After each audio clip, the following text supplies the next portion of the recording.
Hey everyone, welcome to the crash course video about Edgar Allan Poe. We're gonna tell you about all the interesting poems he wrote and his background history. We hope you enjoy this video. Let's get started.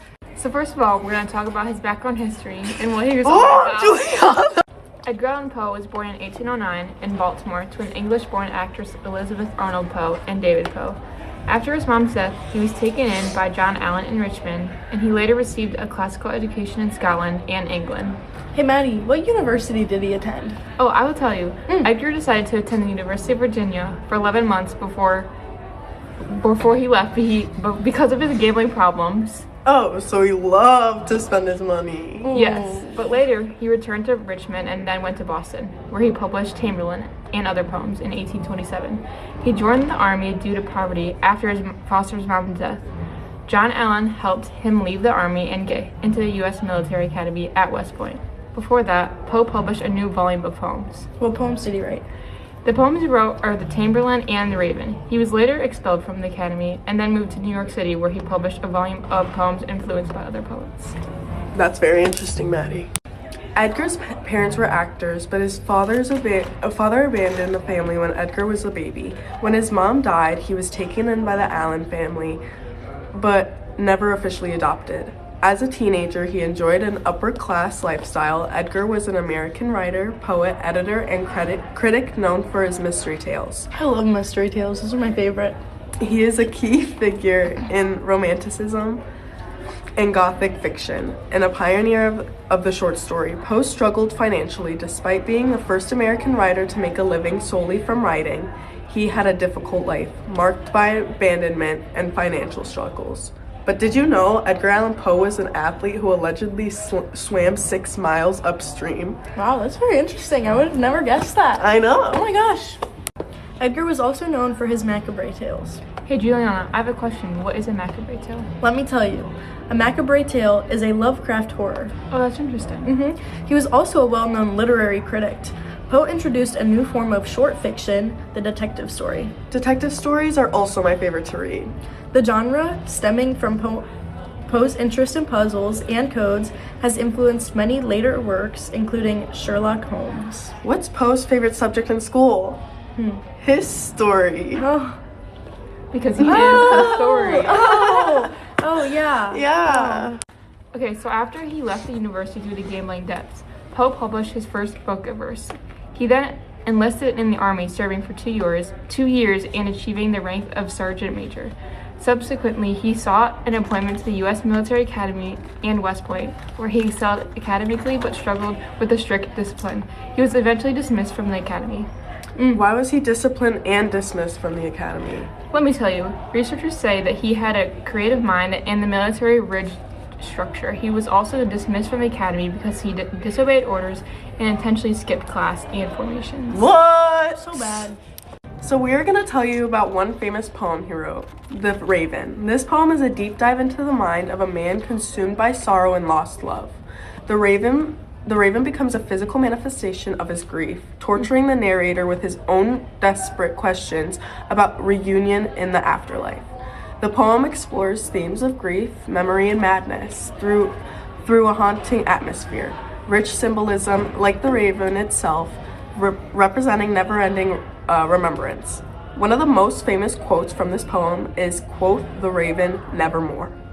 Another one is, "Take thy beak from out my heart, and take thy form from off my door."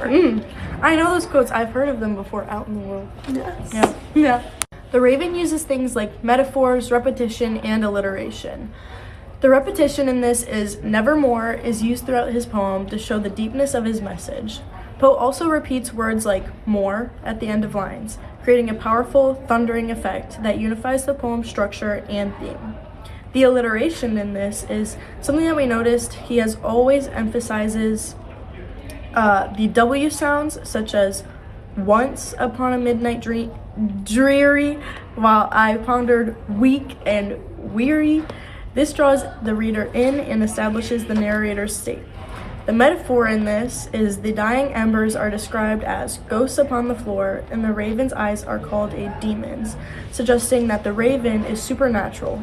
These comparisons show the supernatural and Gothic atmosphere. So now we're going to talk about his other poem, Tamburlaine. This poem reflects... The Tamburlaine poem reflects on the internal conflict of its speaker and torn between the pursuit of power and the purity of past love. Wow, could you give me a deeper explanation of that? It's a reflection on ambitious costs and the yearning for lost memories, moments of happiness and innocence. Tamburlaine overall reflects on how Poe contemplates all of these complex themes. Oh, okay. The poem called Tamburlaine uses literary devices like imagery, symbolism, and metaphor.